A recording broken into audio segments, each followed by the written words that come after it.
नमस्कार दोस्तों, स्वागत है आपका हॉरर नाइट्स पर। दोस्तों, अगर आप हमारे चैनल पर नए हैं तो हमारे चैनल को सब्सक्राइब ज़रूर करें और बेल आइकन को भी ज़रूर दबाएं। तो चलिए दोस्तों, आपका ज़्यादा समय व्यर्थ ना करते हुए आगे बढ़ते हैं आज की कहानी की ओर। दोस्तों, मेरा नाम अभी है और मैं दिल्ली का रहने वाला हूँ। दोस्तों, मैं आपको बता दूं कि मैं वीडियो एंड मूवीज़ डायरेक्टिंग का काम करता हूं और ट्रैवलिंग का भी। दुनिया की हॉरर प्लेसेस कहाँ जाने वाली जगहों पर और वहाँ की वीडियो शूट करके सोशल मीडिया पर डालता हूं। दोस्तों, हमारे ग्रुप में हम टोटल 4 दोस्त हैं जो एक साथ सब जगह जाते हैं और वीडियो शूट करते हैं। दोस्तों, हम सब दोस्त मिलकर किसी ऐसी प्लेस पर जाने का प्लान बना रहे थे जहां भूत को देखे जाने का दावा किया गया हो। और दोस्तों, बहुत ढूंढने और सोचने के बाद हम सब दोस्तों ने मिलकर राजस्थान जाने का प्लान बनाया, क्योंकि दोस्तों राजस्थान में ऐसी बहुत सी जगहें हैं जहां पर लोगों ने भूतों को देखा। और हम सब दोस्त अपना अपना सामान पैक करके निकल पड़े राजस्थान की ओर। दोस्तों, जब हम सब घर से निकले तो शाम का समय था और तेजी से आगे बढ़े जा रहे थे। रास्ते में सबको भूख लगी, इसलिए हमने एक ढाबे पर खाना खाने का फैसला लिया और किसी अच्छे से ढाबे की तलाश करने लगे। और दोस्तों, हम 5 या 6 किलोमीटर आगे बढ़ने के बाद हमें एक पुराना सा ढाबा दिखा जिसका नाम कैलाश द ढाबा था। दोस्तों, उस ढाबे से हम सब दोस्तों ने भरपेट खाना खाया और कुछ देर कमर सीधी करने के बाद हम फिर से निकल पड़े अपनी मंजिल की ओर।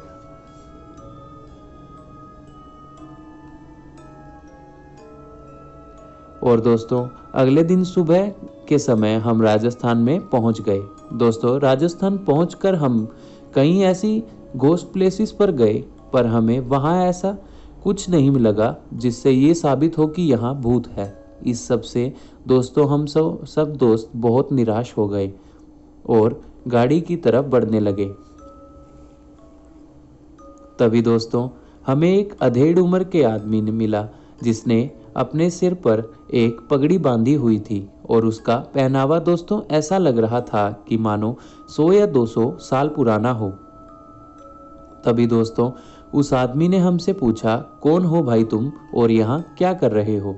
तो दोस्तों हमने उस आदमी को अपना बारे में सब कुछ बताया। और तभी दोस्तों हम जब उसे सब बताकर निकलने ही वाले थे कि तभी उसने हमें पीछे से आवाज़ दी, सुनो, तुम एक काम करो, भांगड़ किले जाओ। वहां तुम्हें वो सब मिलेगा जो तुमने कभी सोचा भी नहीं होगा। दोस्तों, ये सुनकर हम उसकी तरफ देखने लगे, पर हमें उसकी कहीं बात समझ नहीं आई।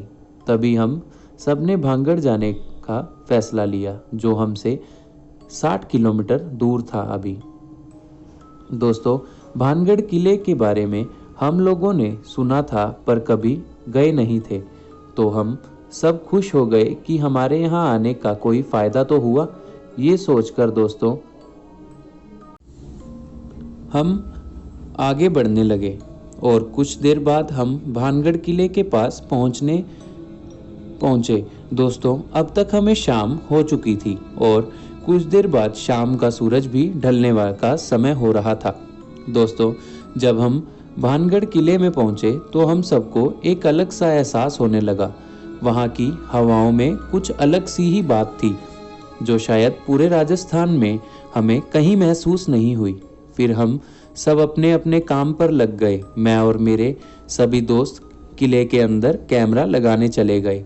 दोस्तों, मैं आपको एक बात बताना भूल गया कि जब हम किले पहुंच रहे थे तब रास्ते में हमें किले से कुछ दूर एक चेक पोस्ट मिली, जिन्होंने हमें अंदर जाने से पहले बोला कि शाम होने के बाद यहाँ कोई नहीं जाता, आप लोग भी अब कल सुबह आना। पर हम लोगों का प्लान कुछ और था। हम सब ने प्लान बनाया था कि रात में वहाँ रुककर वहाँ वीडियो शूट करेंगे और पता लगाएंगे कि जो सब लोग भानगढ़ किले के बारे में बोलते हैं या बातें बताते हैं क्या वो सब सच है। पर दोस्तों, पुलिस वालों के मना करने के बाद हम वहाँ से वापस तो मुड़ गए, मगर चेक पोस्ट से कुछ दूर कहीं झाड़ियों में हमने अपनी कार को छिपाया और अंधेरे होने का वेट करने लगे। और अंधेरा होने के बाद दोस्तों हम चोरी छिपे किले के अंदर घुसे। तो दोस्तों, जब हम किले के अंदर गए कैमरा लगाने तो वहाँ बहुत अंधेरा था, पर हमने फिर भी जुगाड़ लगाकर कैमरास फिट कर दिए वहाँ, और वहाँ से बाहर आ गए। और जहाँ हमने इस सब का सेटअप लगाया था, मतलब एक जगह पर इकट्ठा होकर सब कुछ देखने लगे। और फिर दोस्तों हमने वहाँ आग लगाई और वहीं कुछ खाने पर बैठ गए। दोस्तों, खा पीकर हम सबकी आंख लग गई, हमें पता नहीं चला। और फिर कुछ देर बाद मेरी आंख खुली तो दोस्तों मैं ये देखकर हैरान हो गया कि मैं वहाँ पर बिल्कुल अकेला सोया हुआ था, मेरा कोई भी दोस्त वहाँ पर नहीं है। दोस्तों, ये सब देख मेरी हालत खराब होने लगी और दोस्तों मैं पागलों की तरह अपने दोस्तों को आवाज़ देता हुआ इधर उधर भागने लगा। तभी दोस्तों मुझे किले के अंदर से मेरे दोस्त राजू की चीख सुनाई दी। राजू की चीख सुनते ही मैं उस ओर भागा जहां से वो आवाज़ आई थी। तो दोस्तों सामने मेरा दोस्त राजू बेहोश पड़ा था और ये दुख देखकर मैं बहुत डर गया और जल्दी से भागकर अपने दोस्त को उठाया। कुछ देर कोशिश करने के बाद राजू को होश आया और फिर जो उसने मुझे बताया वो सुनकर दोस्तों मेरे पैरों तले ज़मीन ही खिसक गई। दोस्तों, राजू ने मुझे बताया कि जब हम सब सो गए फिर कुछ देर बाद राजू को प्यास लगी और वो उठा तो उसने देखा कि करण और प्रताप किसी लड़की के पीछे पीछे किले के अंदर जा रहे हैं। राजू ने उन्हें पीछे से बहुत आवाज़ दी और बहुत रोकने की भी कोशिश की, मगर उन दोनों ने एक बार भी राजू की तरफ मुड़कर नहीं देखा। और राजू ऐसा होता देख जल्दी से उनके पीछे भागा, मगर इससे पहले राजू उनके पास पहुंचता तब तक वो महिला उन दोनों को लेकर किले से नीचे कूद गई। ये देखकर राजू वहीं जम गया और फिर जल्दी से वहां देखने गया तो उसे वहां नीचे अंधेरा होने की वजह से कुछ भी नहीं दिखा।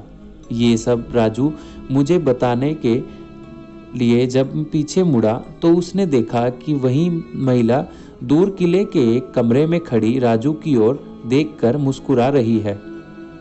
दोस्तों, ये देखकर राजू को बहुत गुस्सा आया और वो उस महिला की तरफ भागा। तब दोस्तों राजू जब उस महिला के पास पहुंचा तो उसने देखा कि उस महिला के पैर पीछे की तरफ मुड़े हुए हैं। ये देखकर दोस्तों राजू को समझते देर नहीं लगी कि वो एक चुड़ैल है।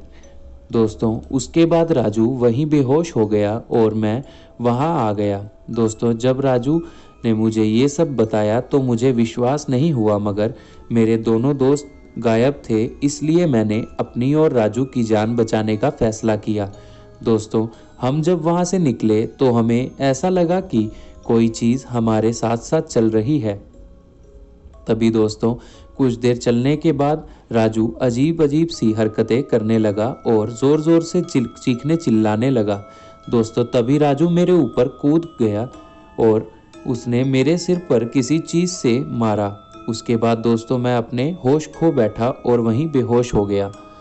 तो दोस्तों, अगर आपको